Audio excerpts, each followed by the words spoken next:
नमस्कार। अगस्ती संहिता वाचन इस उपक्रम में मैं वैद्या प्रियदर्शनी बापटकडूस आप सभी का और आदरणीय वैद्य विष्णु जोगळेकर सर का हार्दिक स्वागत करती हूँ। श्री चरक संहिता चिकित्सा स्थान त्रयोविंशोध्याय विषय चिकित्सा का वाचन चल रहा है। इसके अंतर्गत पिछले सत्र में सर ने नर और मादी सर्प के कैरेक्टर्स और उसके विषाक्त लक्षण जो भिन्न भिन्न आते हैं इसके बारे में विवेचन किया था। हम श्लोक नंबर 136 पर रुके थे।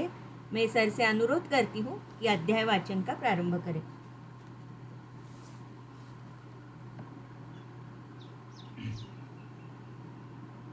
नमस्कार। चरक संहिता अध्याय वाचन में आपका स्वागत है। आज हम शुरू कर रहे हैं श्लोक क्रमांक 137 से। पिछली बार हमने देखा था कि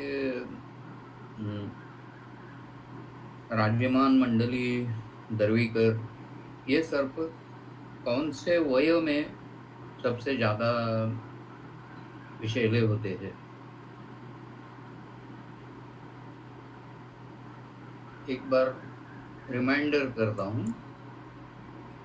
तरुणाः कृष्णसर्पास्तु गोनसाः स्थविरास्तथा राजीमन्तो वयो मध्ये भवन्ति आशीविषोपमाः। तो आशीविष ये शब्द का विवेचन हमने किया था कि जिनके आशीर्वाद भी विष के समान है, ऐसी व्यक्ति या ऐसी एंटिटी आशीविष कहलाती है। यानी कि उनके पास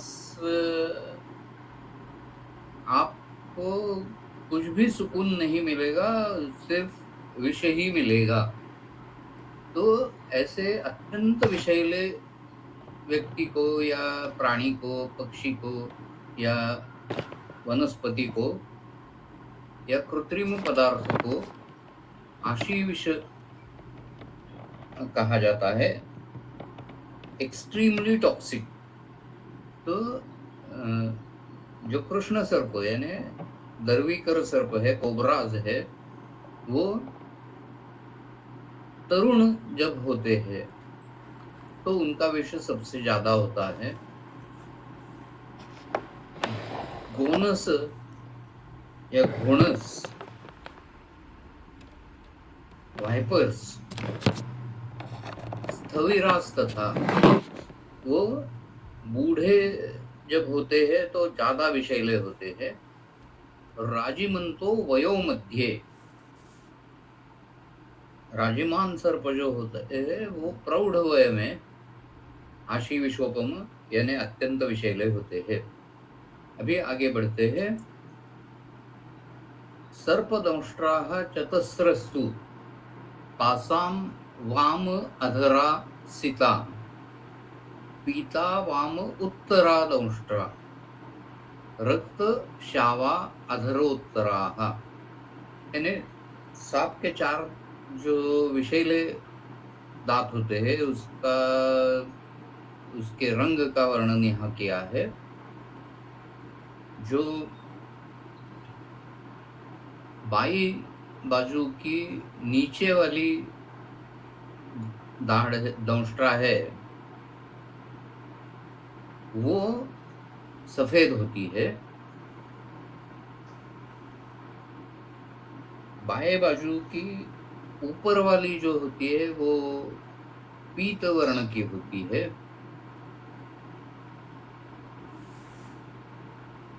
वैसे राइट साइड की नीचे वाली रक्त वर्ण और ऊपर वाली श्याम वर्ण ऐसा वर्णन किया है। ये प्रत्यक्ष में दिखाई नहीं देता, फिर भी अगत तंत्र के प्राचीन ग्रंथों में इनके नाम भी दिए गए हैं। चारों दंष्ट्राओं को अलग अलग नाम दिए गए हैं।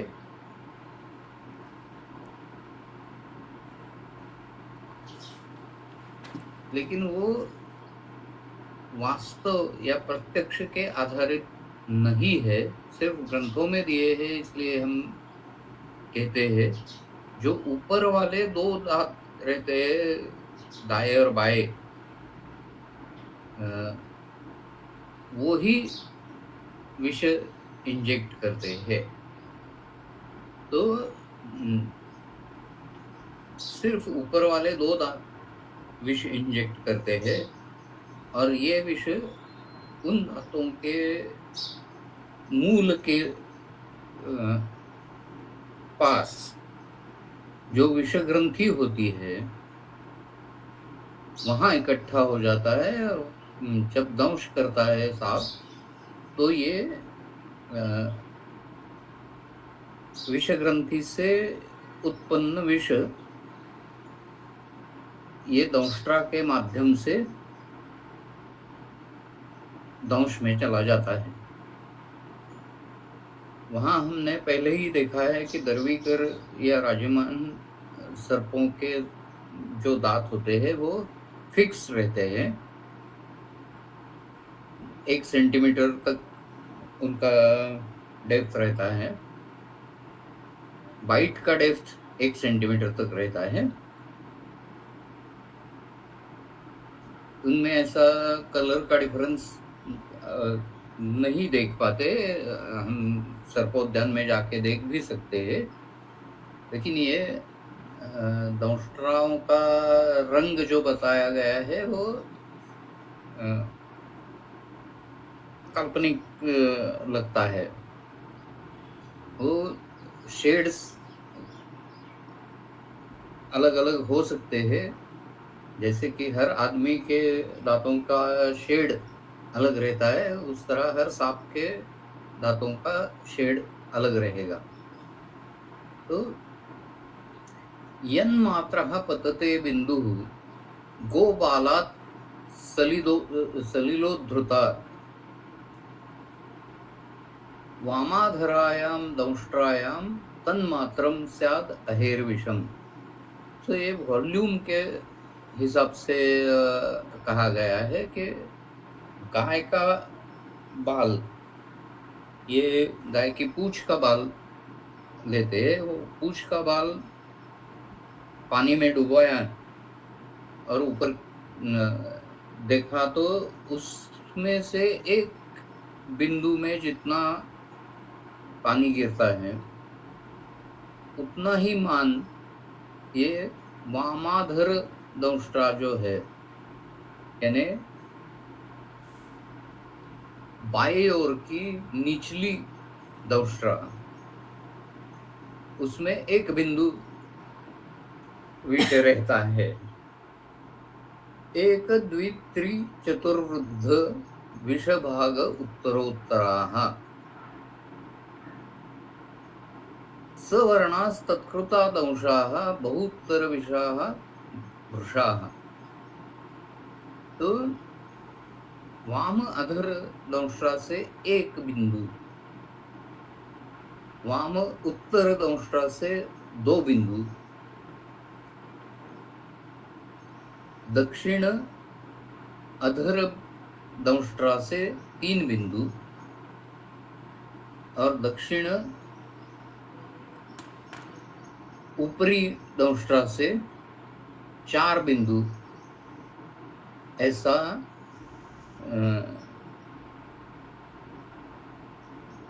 विष का प्रमाण यहाँ ग्रंथों में बताया है। अभी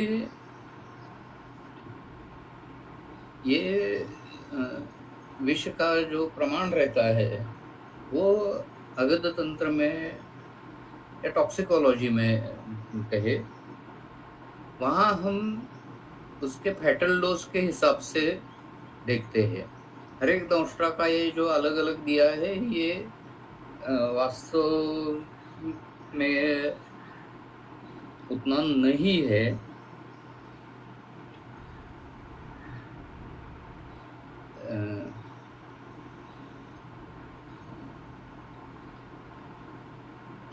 वो दंष्ट्रा के रंग जो बताए हैं वो दंश के रंग से पहचाने जाते हैं, ऐसा यहाँ दिखाई देते हैं। सवर्णास्तत्कृताः दंशाः। तो अगर सफेद रंग दंश का हो तो उसमें बहुत कम विष रहेगा। उससे ज्यादा पीत वर्ण का दंश हो तो ज्यादा रहेगा। उससे ज्यादा रक्त वर्ण दंश में रहेगा, और सबसे ज्यादा रहेगा वो श्याव रंग या काला रंग वहाँ दिखाई देगा। तो ये विजुअली उसका फैटल डोज नापने के लिए या कितना विष इंजेक्ट हुआ है ये नापने के लिए बताया गया श्लोक है।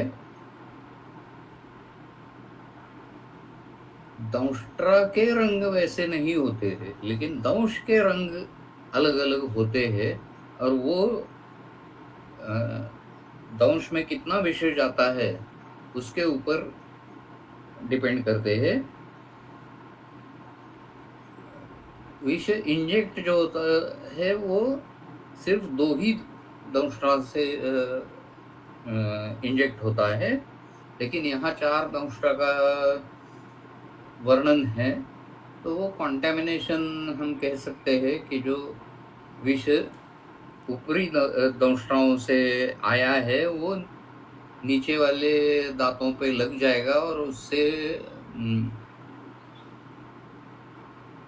दंश में फैल जाएगा। वो कंटेमिनेशन हम कह सकते हैं कि जैसा कि जब उल्टी होती है तो थोड़ा बहुत द्रव्य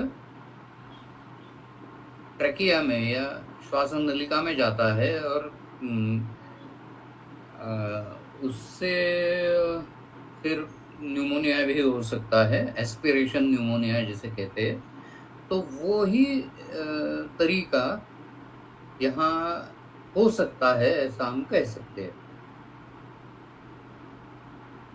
जितना वो ज्यादा विष होगा वो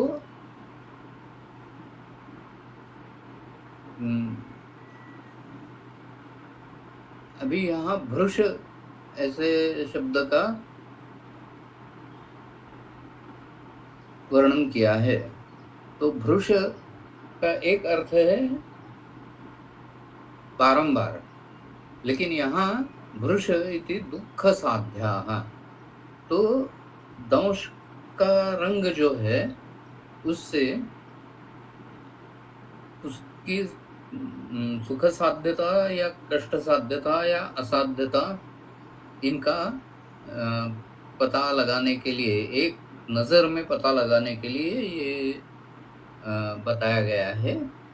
और उस दंश के वर्ण और उसका जो प्रोग्नोसिस है, साध्यत्व है, उसमें काफी एसोसिएशन दिखाई देता है। लेकिन सांप के दांत के रंग ये कपोल कल्पित कहानी है। दंश के वर्ण में हमें अच्छी तरह से एसोसिएशन दिखाई देता है।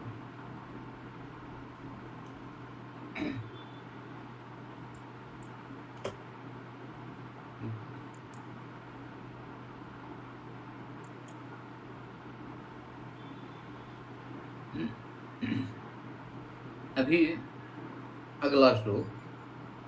सर्पाणामेव मूत्रात् विण्मूत्रात् कीटाः स्युः कीटसम्मताः दूषिविषाः प्राणहरा इति संक्षेपतो मताः। तो सांपों के मूत्र और विष्ठा से कीट उत्पन्न हो जाते हैं, ऐसा यहाँ कहा है।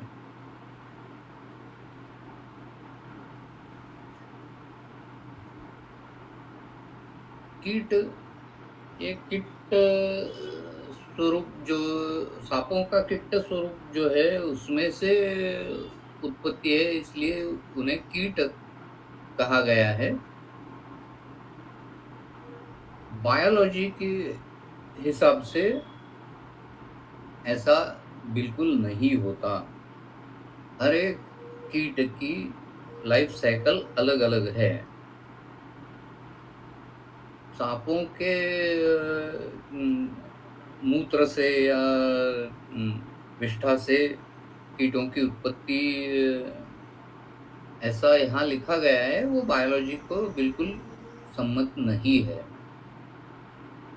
अभी ये जो कीट है वो दो तरह के बताए गए हैं, दूषी विष और प्राणहर।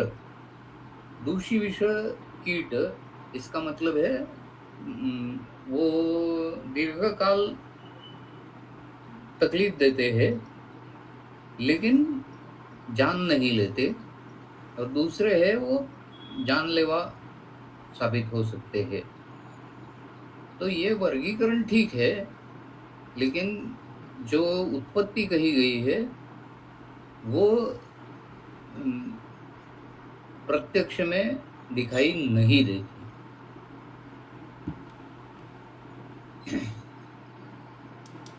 उससे क्या होता है दंश, उससे कीट के दंश से क्या होता है? तो गात्रम रक्तम सितम कृष्णम शावम वा पीडकान्वितम स कंडूदाह विसर्प पाकिस्यात् कुथितम तथा दूषी विषैर्दष्टम लिंगम। उसके बाद प्राणहर का वर्णन है, लेकिन ये पहले दूषी विष कीट का वर्णन हम यहाँ देख सकते हैं। वैसे दूषी विष की जो परिभाषा की गई है उसमें ये दूषी विष कीट ऐसा फिट नहीं होता है। तो दूषी विष कीट यानी चिरकारी विष यहाँ दूषी विष करके बताया गया है। इसी का वर्णन कहीं कितने भी जगह पे गर्भ विष करके है। तो दूषी विष और गर्भ विष ये संज्ञा जो है वो काफी कंफ्यूजिंग है। हर एक ग्रंथ में अलग अलग तरह से इनका वर्णन किया गया है। तो यहाँ कीटों का वर्गीकरण दूषी विष और प्राणहर ऐसा किया गया है। दूषी विष कीट जो है उनके लक्षण क्या है? तो जिस अवयव पे दंश होगा वहां लाल, सफेद, काली या श्याम वर्ण की पीड़का उत्पन्न होगी। वो सकंडू, उनमें कंडू होगा, दाह होगा, वो विसर्पण करेगी यानी एक जगह से दूसरी जगह फैलेगी, वहां पाक होगा, पोथ भी हो सकता है। ये दूषी विष कीटों का सामान्य लक्षण दिया है। लिंगम प्राणहरम शृणु सर्पदष्टे यथा शोथो वर्धते सो उग्रगंधी अश्रु। स उग्रगंधी अश्रु दंशो अक्षिगौरवम मूर्छा स रुगार्धः श्वसित्यपि तृष्णा रुचिपरीतस्य भवेत् दूषी विशार्दितः। तो ये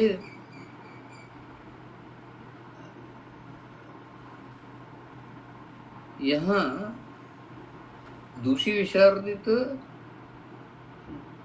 यानी प्राणहर कीट का दंश है, लेकिन उसके ऊपर इलाज किया गया है और वो कम हो गया है और दूषी विष में परिवर्तित हो गया है, तो उसमें तृष्णा, अरुचि ये लक्षण दिखाई देंगे। प्राणहर कीट के लक्षण क्या होंगे? तो सर्पदंष्ट के समान शोथ, सर्पदंश के समान शोथ यहाँ होता है। वर्धते, rapid aggravation of oedema, angioneurotic oedema का वर्णन दिखाई देता है। स उग्रगंधी अश्रु, यानी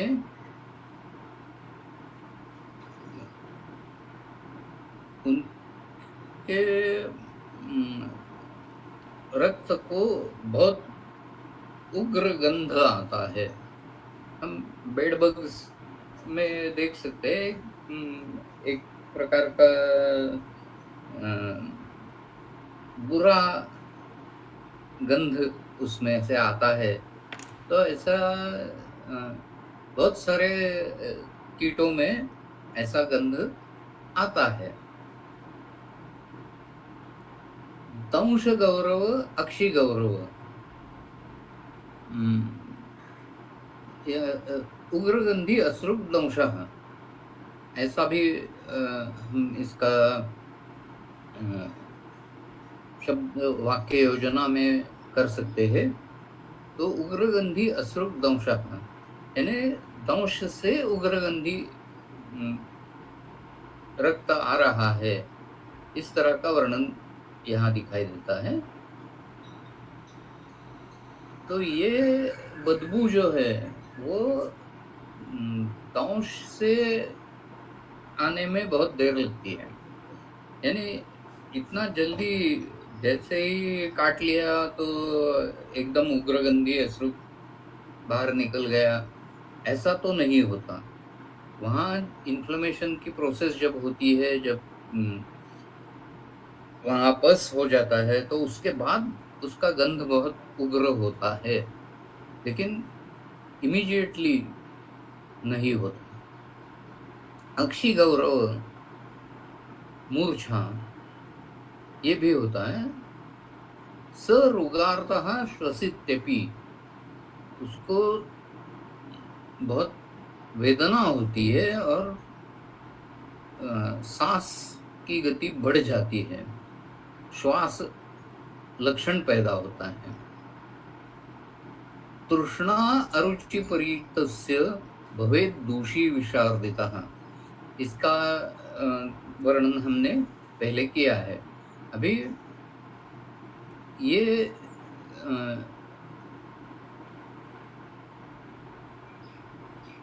सुश्रुत में कीटों के 3 प्रकार दिए हैं, 2 प्रकार नहीं 3 प्रकार दिए हैं, और वो वायु, अग्नि, अंबु प्रकृतयः, यानी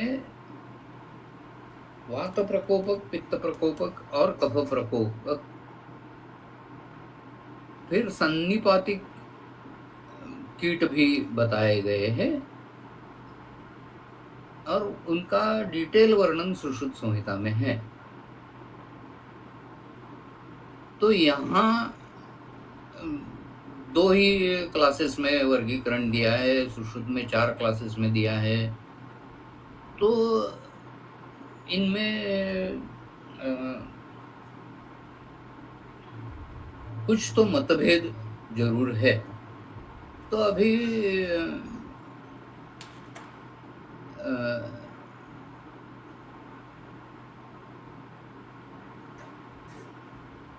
इह संज्ञेया अभितित्सया दूषी विष प्राणहर भेदेन एव उच्यन्ते।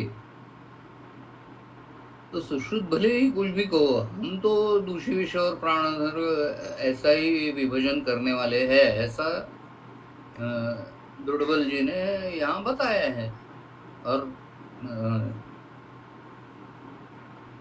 उसको चक्रपाणी जी ने पुष्टि दे दी है। एवं नूताशु अपि संज्ञेय भेदात् वैविध्य उक्ति ज्ञेया। सह उग्रगंधी अश्रुजा वर्तेत स उग्रगंधी अश्रु स उग्रगंधी लोहितम। इसका भी विवेचन हमने किया है। दूषी विषाः चिरकारी विषाः प्राणहराः झटिति प्राणहर विषाः। अभी देखिए, मैमल्स से भी ज़्यादा आर्थ्रोपोड्स है, और बहुत सारे कीट, हम जिन्हें कीट कहते हैं, वो बहुत सारे आर्थ्रोपोडिक ये फैमिली में, ऑर्डर में आते हैं। संधिपाद प्राणी, ऐसा हम उन्हें कहते हैं, और उनके बहुत सारे क्लासेस होते हैं। उनमें बहुत वेरिएशन है। ऐसा सिर्फ दूषी विष और प्राणहर ऐसा विभाजन प्रैक्टिस की दृष्टि से भी ठीक नहीं लगता। वात पित्त कफ सन्निपात कोपन, ये वर्णन ज़्यादा संयुक्तिक होगा सुश्रुत का। और ये संख्या जो बताई है सप्तषष्टि ही, वो बहुत कम है, क्योंकि there are millions of species of arthropods and out of them hundreds or thousands even are poisonous। तो ये वास्तव से इसका कुछ लेना देना नहीं है। फिर भी हम ग्रंथ वाचन कर रहे हैं, तो इस ग्रंथ में क्या लिखा है वो तो हमें देखना चाहिए। इसलिए हम ये वर्णन देख चुके हैं। अभी अगले श्लोक पे आते हैं।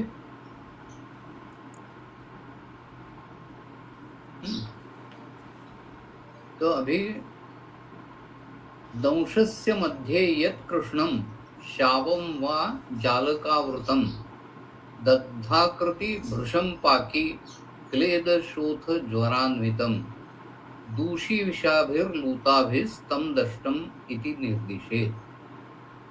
सर्वासामेव तासां च दंशे लक्षणमुच्यते। शोफः श्वेतासिता रक्ताः पीता वा पीडका ज्वरः प्राणान्तिको भवेत् श्वासो दाह हिक्का शिरोग्रह। तो पहले का वर्णन है, ये कीट में से ये अचानक लूता की ओर चले गए हैं। लूता यानी स्पाइडर्स,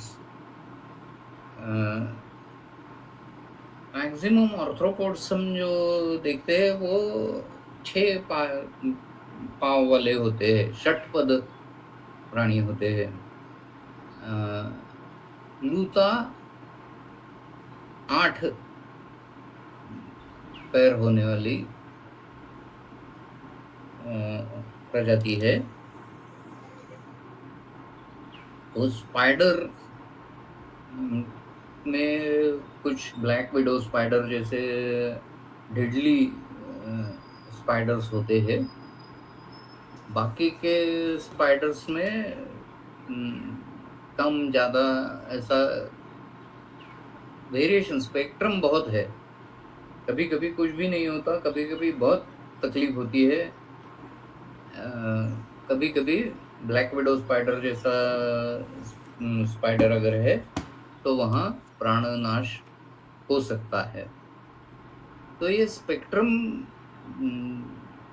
छोटे दृष्टिकोण में यहाँ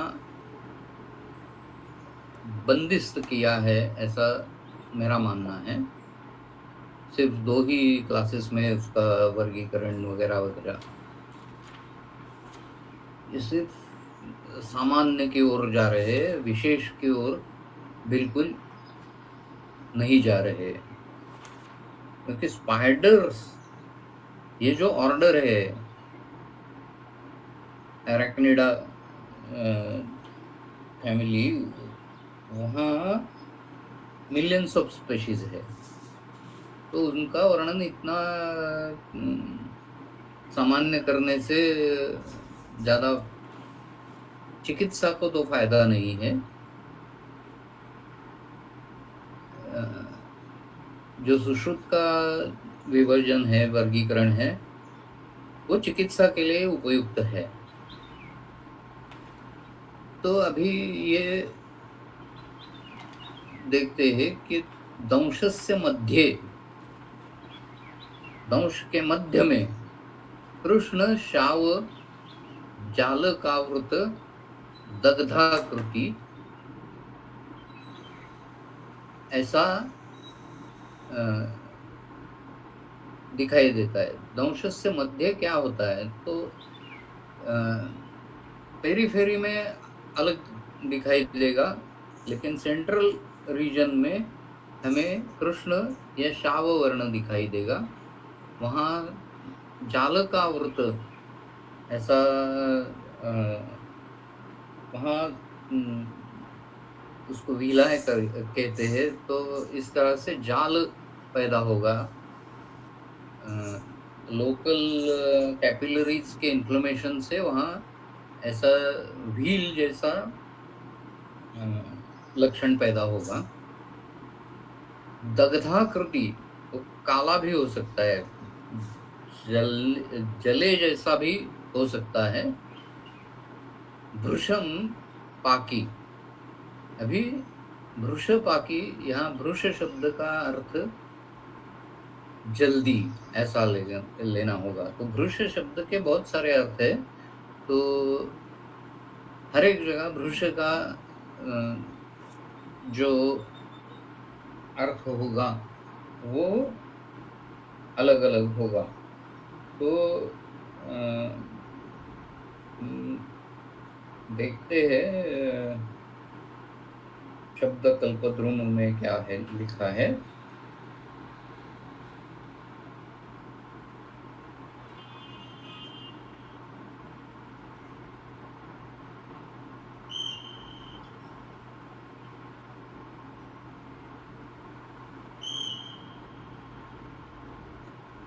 If you bought Tesla stock at the start of the year, your profits would have skyrocketed by now.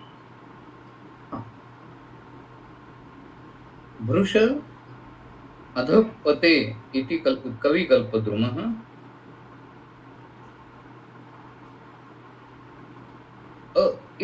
अभृशत अभर्षीत भर्षित पुषादित्वात् नित्य न इति अन्ये य भृष्यति भृष्यति अरिपताकिनी इति हलायुधः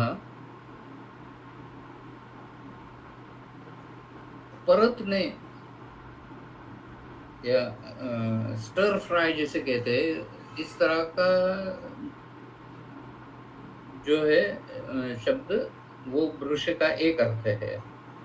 दूसरा अर्थ भृशम जहाँ लिखा है वहाँ अतिशयः तद्वत् इति तीनों लिंगों में है, ऐसा अमरकोश ने लिखा है। भृष्यति प्राचुर्येण वर्तते इति भृशः, भृशम आराधने यत्तः स्वाराध्यस्य मरुत्वतः, ऐसा भारवी के महाकाव्य में लिखा है। तो भृश इसका अर्थ अतिशय ऐसा है, और भृशम का दूसरा अर्थ ऐसा है, ये भृशम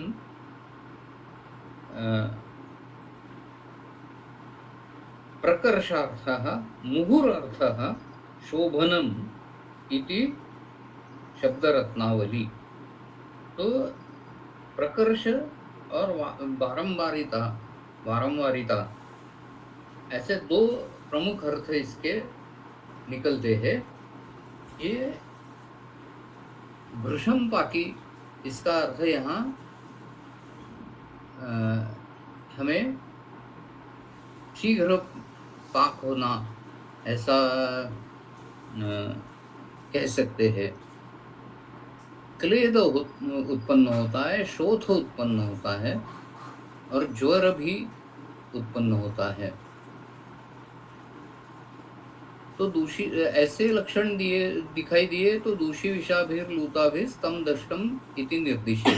तो ऐसे लक्षण दिखाई दिए तो उसे दूषी विषलूता ने दंश किया है, ऐसा समझिए। सर्वासाम एव तासाम च दंशे लक्षणम उच्यते। अभी ये क्लासिफिकेशन छोड़ दिया। सर्वासाम एव लूतानाम, सर्वासामेव तासां च दंशे लक्षणम् उच्यते। शोफः, श्वेत, असिता, रक्ता, पीता वा पीडका, ज्वरा। प्राणांतिको भवेत् श्वासो, दाह, हिक्का, शिरोग्रहः। तो पीडका जो है वो श्वेत हो सकता है, असित यानी काला हो सकता है, रक्त हो सकता है, पीत वर्ण का हो सकता है। ऐसी इस तरह की पीड़िकाएं पैदा होगी, शोफ पैदा होगा, ज्वर आएगा। प्राणांतिको भवेत् श्वासः, तो बहुत उग्र तरह का श्वास, महाश्वास जैसा श्वास यहाँ दिखाई देगा। दाह, हिक्का, शिरोग्रहः। तो यहाँ हिक्का और श्वास, ये दो लक्षण प्राणहर लूता के लक्षण कहे जा सकते हैं। तो हिक्का लक्षण ज़्यादा दिखाई नहीं देता है, लेकिन महाश्वास ये लक्षण तो दिखाई देता है। और उसकी वजह है ये स्पाइडर्स जो होते हैं वो कफ प्रकोपक होते हैं और वो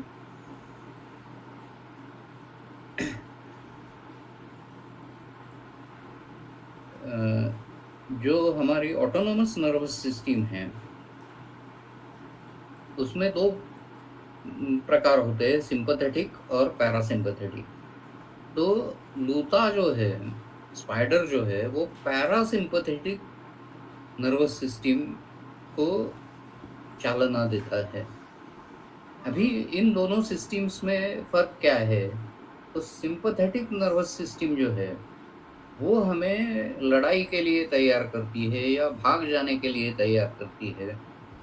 तो शरीर में जो बदल होते हैं वो अभी लड़ाई करना है या अभी भाग जाना है, इस तरह के बदलाव पूरे शरीर में आते हैं। यानी मुंह सूख जाता है, मूत्र विसर्जन होता है, सांस बड़ी बड़ी होने लगती है, एड्रेनलिन सर्ज जिसे कहते हैं, उस तरह की अवस्था आती है। मसल का बिहेवियर एनॉक्सिक कॉन्ट्रैक्शंस या जहाँ विदाउट ऑक्सीजन मसल्स काम करेंगे, इस तरह का उनमें बदलाव आता है,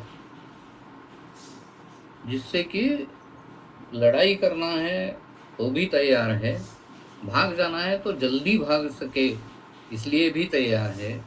तो ऐसा फ्लाइट और फाइट रिएक्शन वो सिंपैथेटिक नर्वस सिस्टम में हमेशा आता है। दृष्टि संकुचित हो जाती है तो नहीं, दृष्टि विस्फारित हो जाती है तो ज़्यादा से ज़्यादा अच्छा दिखने लगे,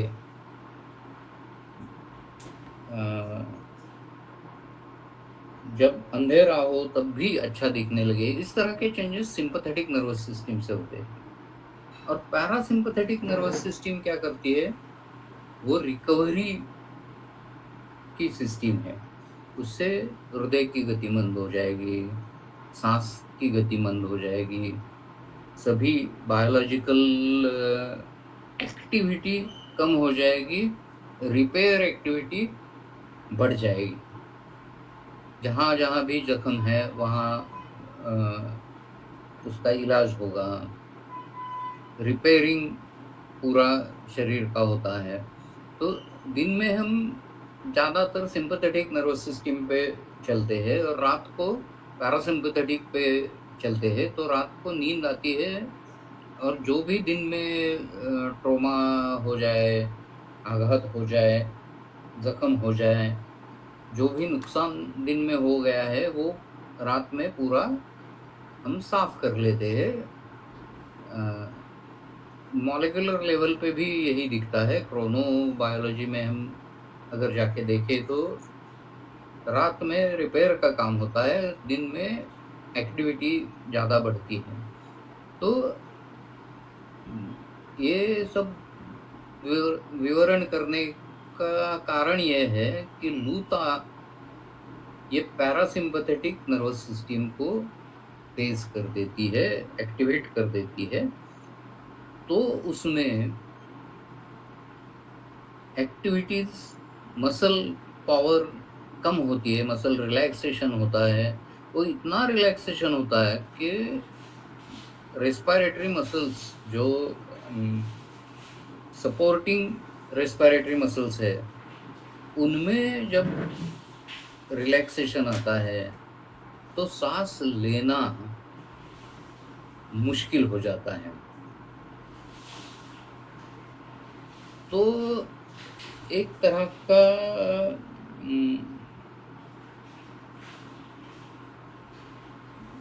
कठिन प्रसंग आता है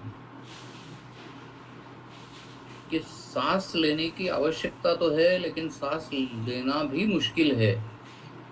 ऐसी अवस्था में बहुत प्रयत्नपूर्वक लंबी सांस ली जाती है और बाद में फिर से धीरे धीरे कम होता जाता है।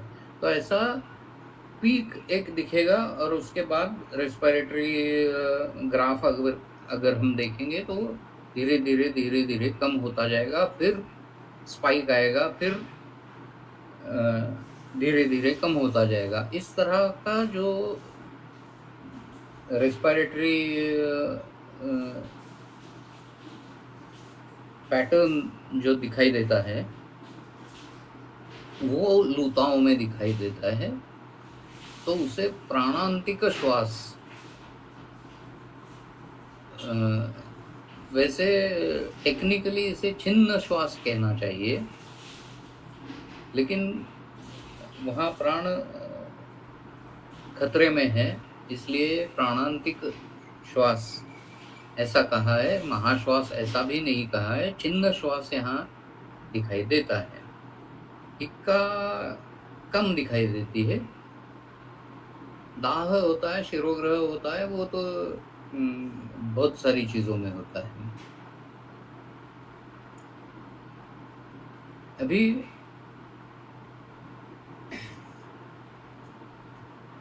लूता के बाद आ गया है आखू या चूहा। आदंशात श्रोणितम पांडु मंडलानि ज्वरो अरुचिः लोमहर्षश्च दाहश्च अपि आखु दूषी विशार्दिते। यानी आखू का भी वर्णन दूषी विष और प्राणहर से सभी कीटों का। अभी आखू ये तो मैमल है, वो कीटक भी नहीं है, लेकिन कीटों में ही इसका वर्णन कर दिया गया है। तो उसमें दंश से जो खून आता है वो पांडु आता है, मंडल आते हैं, ज्वर आता है, अरुचि होती है, लोमहर्ष होता है, दाह होता है। ये अपु विष, जब दूषी विष स्वरूप के चूहे का दंश होता है तब ये दिखाई देता है। तो इसमें रोमहर्ष के बारे में हम बहुत बार कह चुके हैं, वो दोष चलन का लक्षण है। मंडल यहाँ जो होते हैं वो मंडल विशेष वर्णन उसका अन्य ग्रंथों में हमें दिखाई देता है। तो वो मंडल जैसे जो होते हैं वो चूहे के पिल्लों जैसे दिखाई देते हैं। लेबोरेटरी में अगर आपने फीमेल माइस ब्रीड होते हुए देखा होगा तो वो छोटे छोटे जो उसके पिल्ले होते हैं उनका शेप जैसा होता है, उस शेप के ये मंडल होते हैं। ये इसका वैशिष्ट्य है। मूर्छा अंगशोथ वैवर्ण्य क्लेद शब्द अश्रुति ज्वरा। शब्द अश्रुति, कानों में सुनना बंद हो जाता है। मूर्छा है, अंगशोथ है, वैवर्ण्य है, क्लेद है, शब्द अश्रुति और ज्वर। शिरो गुरुत्वम लाला अश्रुप छर्दिश्च असाध्य मूषिकैः। तो यहाँ लाला स्राव और अश्रुप छर्दी, हिमेटेमेसिस, ऐसा लक्षण असाध्य मूषक में कहा गया है। आजकल ऐसा रैट बाइट से रैट बाइट फीवर तो दिखाई देता है, उसमें ऐसे विशिष्ट आकार के मंडल दिखाई देते हैं, लेकिन प्राणहर मूषक ऐसे केसेस रिपोर्टेड नहीं है।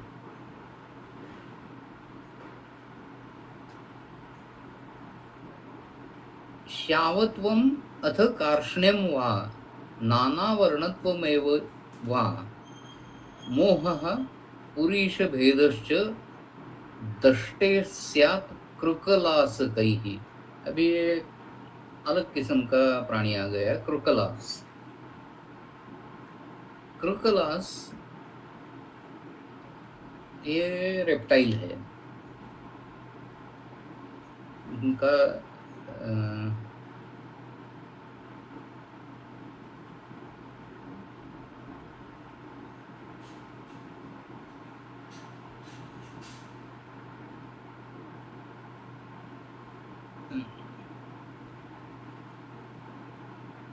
चक्रपाणी जी ने तो कुछ क्रुकलास का वर्णन नहीं किया है।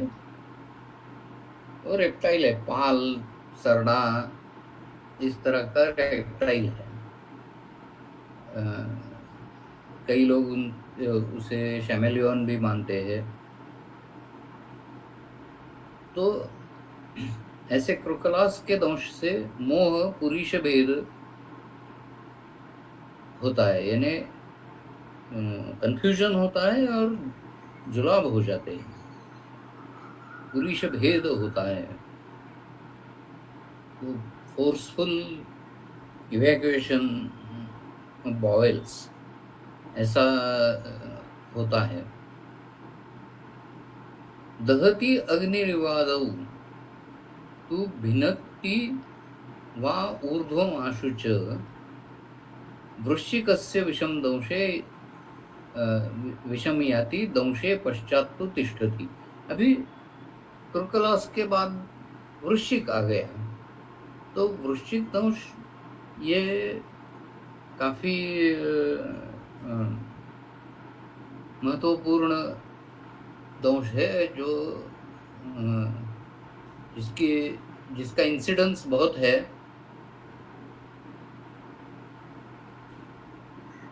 लेकिन देखिए कि वृश्चिक के बारे में वृश्चिक की जो बहुत सारी प्रजातियां हैं उनमें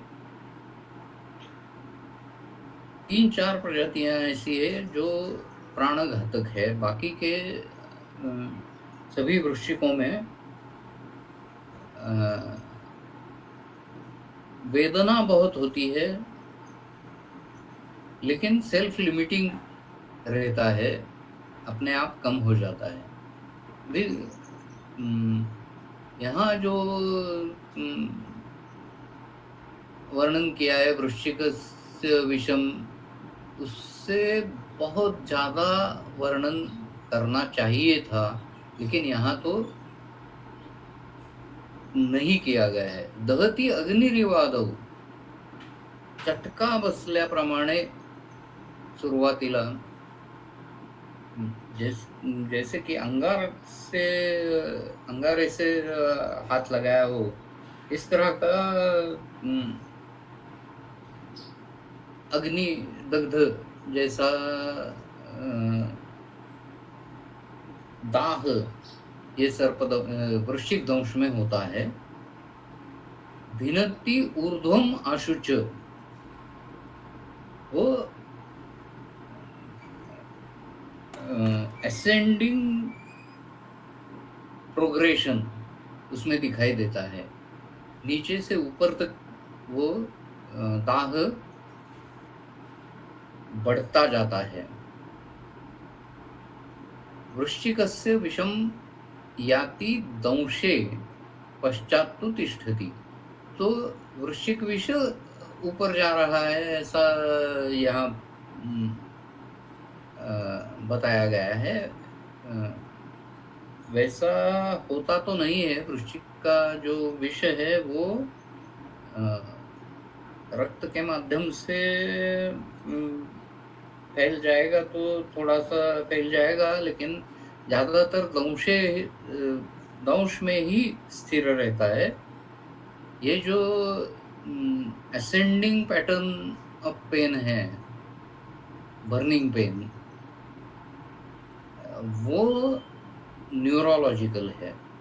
तो विष से ट्रिगर हो जाते हैं, न्यूरॉन्स ट्रिगर हो जाते हैं, विष दंश में ही रहता है और वहां से नर्व सिग्नल्स जाते हैं। इरिटेशन ऑफ नर्व एंडिंग्स तीव्र हो जाता है और ये बिच्छू चढ़ गया ऐसा जो कहते हैं, तो वो ऊपर जाता है। एक्चुअली वो विष जो है वो दंश में ही रहता है। वहां से धीरे धीरे कैपिलरी सर्कुलेशन से पूरे शरीर में जाएगा, लेकिन ये प्रेडोमिनेंटली न्यूरोटॉक्सिक इस तरह का ये दंश है। अभी दंश यानी दांतों से चबाना ऐसा तो यहाँ अर्थ नहीं है। उसकी जो पूंछ होती है, नांगी जिसे हम मराठी में कहते हैं, वो नांगी से विष दंश किया जाता है। उसको आर ऐसा शब्द भी बताया गया है। तो ये आर के पीछे एक विषग्रंथि होती है और वो विषग्रंथि में वेनम इकट्ठा हो जाता है और फिर वो दंश के माध्यम से जिसे दंश किया है उसके शरीर में चला जाता है। तो ये मैकेनिज्म अलग है। नांगी या आर जो कहते हैं, उससे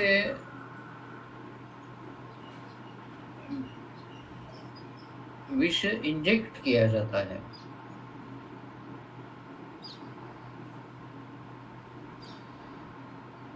अभी दृष्टो असाध्यस्तु दृक् घ्राण रसना उपहतो नरः मांसैः पतद्भिः अत्यर्थं वेदनार्थो जहात्यसून्। यहाँ असाध्य लक्षण क्या बताए हैं? दृष्टि का हनन होता है, घ्राण का हनन होता है, रसना का हनन होता है, यानी दिखाई नहीं देता, सूंघना नहीं आता यानी गंध का ज्ञान नहीं होता, और रस का ज्ञान भी नहीं होता, और मांस ही पतद भी यानी शेडिंग ऑफ फ्लेश ऐसा कहा गया है, वैसा वास्तव में तो दिखाई नहीं देता है। अत्यर्थ वेदनार्थो जहाती असून, अत्यंत वेदना के बाद मृत्यु होता है, ऐसा यहाँ वर्णन किया है। लेकिन भारत में जो फैटल स्कॉर्पियन वेनम या स्कॉर्पियन स्टिंग्स कहते हैं, वो ज़्यादातर मेजोबूथस नाम के स्पेशीज के वृश्चिकों का है। और यहाँ उसका मैकेनिज्म रायगढ़ जिले में जो डॉक्टर बाविस्कर करके है, उन्होंने लैंसेट में एक पेपर लिख के उसका मैकेनिज्म एस्टेब्लिश कर दिया, और उसके ऊपर दवाई भी उन्होंने सिद्ध की है। तो वो क्या मैकेनिज्म बताते हैं? तो स्कॉर्पियन स्टिंग जब होती है तो ऑटोनॉमिक स्टॉर्म ऐसा उसका वर्णन किया जा सकता है। लूपा में मैंने सिंपैथेटिक और पैरासिम्पैथेटिक सिस्टम्स के बारे में बताया। यहाँ स्कॉर्पियन स्टिंग में क्या होता है, तो पैरासिम्पैथेटिक और सिंपैथेटिक दोनों सिस्टम्स एट ए टाइम काम करने लगती है, और ये सिर्फ विषैले यानी मेजोबूथस टाइप के जो प्राणहर वृश्चिक है उनमें ये दिखाई देता है। बाकी वृश्चिकों में सिर्फ असेंडिंग बर्निंग पेन्स ये लक्षण दिखाई देता है, और लोकल एनेस्थेटिक देने से या चित्रक मूल का लेप लगाने से वगैरह वो चला जाता है, ज़्यादा कुछ उसमें वैद्य को तकलीफ नहीं है। रुग्ण को तकलीफ 5-6 घंटे बहुत ज़्यादा होती है, तो उसमें आश्वासन चिकित्सा और जो लोकल एप्लीकेशन की जो चिकित्सा है वो ही करना है, बाकी कुछ करना नहीं है। लेकिन जो प्राणहर है उनमें ये सिंपैथेटिक ये ऑटोनोमस स्टॉर्म होता है, तो सिंपैथेटिक और पैरासिम्पैथेटिक दोनों सिस्टम्स एक साथ काम करने लगती है। यानी एक सिस्टम हार्ट के रेट को कम करने जा रही है, दूसरी सिस्टम हार्ट रेट बढ़ाना चाहती है, तो इनमें एक तरह का ऐसा युद्ध पैदा होता है, और साइक्लोन जैसा पैदा होता है, और उनमें कुछ प्रमुख लक्षण जो दिखाई देते हैं उनमें पूरे फेफड़ों में पानी भर जाता है, पल्मोनरी इडिमा, ये इसका एक प्रमुख लक्षण है। तो पल्मोनरी इडिमा से फिर मुंह से फेनवर्ती आना वगैरह लक्षण दिखाई देते हैं, और बाद में श्वास लेना बंद हो जाता है, एनोक्सिया हो जाता है, उसकी वजह से मृत्यु आती है। इसका और एक दृश्य लक्षण सिर्फ मेल्स में दिखाई देता है, यानी पुरुषों में दिखाई देता है, छोटे बच्चों में भी दिखाई देता है, लेकिन मेल में दिखाई देता है, क्योंकि वो है शिश्न का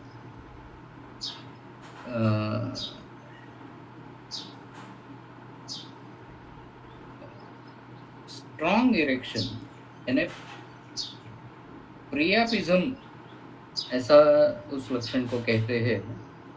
ये प्रियापिज्म में पेनिस इरेक्ट हो जाता है, स्टिफ हो जाता है, और जब वृश्चिक दंश की चिकित्सा पूरी हो जाती है, अच्छी तरह से वृश्चिक दंश का शमन हो जाता है, तब ये प्रियापिज्म कम होता है। तब तक जो 5-6 घंटे, 12 घंटे, 24 घंटे, जितनी भी देर ये वृश्चिक विष शरीर में है, उतनी देर तक ये प्रियापिज्म रहेगा।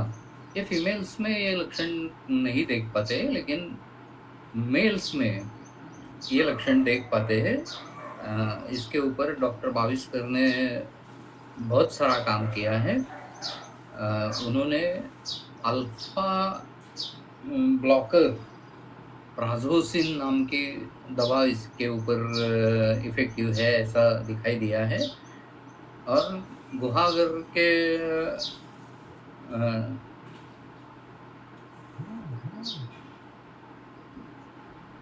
डॉक्टर, उनका नाम अभी मैं, डॉक्टर नातू, गुहागर के डॉक्टर नातू है, उन्होंने भी इस पर बहुत सारा काम किया है। और उन्होंने एंटी स्कॉर्पियन वेनम सीरम पे ज़्यादा काम किया है, और उनका कहना है कि प्राजोसिन से लाक्षणिक उपशय जरूर मिलेगा, लेकिन वृश्चिक विष का पूरा शमन ये एंटी स्कॉर्पियन वेनम सीरम से होगा। जैसा कि सांपों में ASV देते हैं, उसी तरह ASRV यानी एंटी स्कॉर्पियन वेनम सीरम, ऐसा उनका अनुसंधान है। दोनों साथ में दिया तो उसका परिणाम और अच्छा होगा। तो यहाँ हम आज रुकते हैं। ये माँ से ही पतत भी, ये तो बिल्कुल झूठ है। कहीं भी मैंने ऐसा देखा नहीं है कि जहाँ माउस का पतन हो गया हो। मंडली सर्पदंश में हो सकता है, लेकिन वृश्चिक दंश में मैंने कभी नहीं देखा। तो हम 151 श्लोक तक आ गए हैं। आज हम यहीं रुकते हैं, ठीक है ना? यस सर, बहुत बहुत धन्यवाद। किसी को कोई प्रश्न है?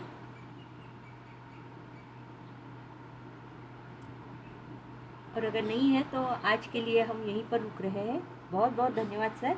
ये अलग अलग बहुत सारी जो जानकारी है, जैसे स्कॉर्पियन के बारे में या ऐसे, जो बहुत बार हमें पता नहीं होती, लेकिन ये सुनना बहुत ही इंटरेस्टिंग है और बहुत सारी जानकारी हमें मिल रही है।